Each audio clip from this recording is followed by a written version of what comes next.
What started off as an afternoon to enjoy ended up as an afternoon to endure.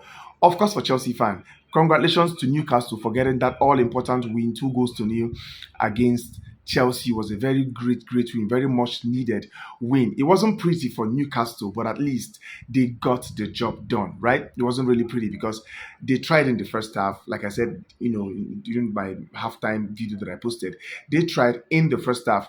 But whatever Enzo Maresca told his boys in the halftime during the halftime halftime team talk, whatever he told them seemed to have paid off. I know they lost the game unfortunately, but you could see that in second half, Chelsea came out, in a different style.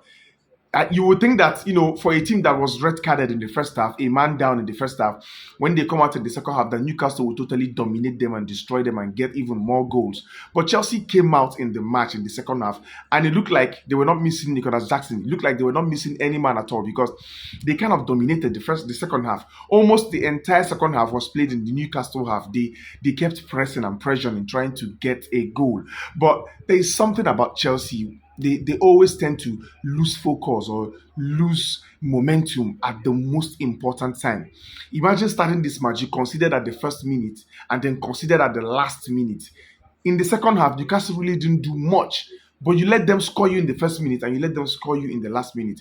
That is something Enzo Maresca needs to, work a lot, put hands with a lot of people. He needs to find solutions to at least in the next season because this season is already done. There is really nothing much you can do now to salvage yourself.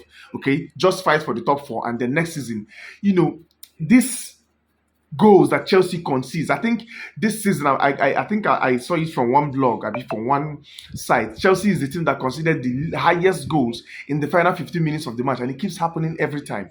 Try to fix this thing, and maybe you just do something worthy of note next season. Congrats to Newcastle.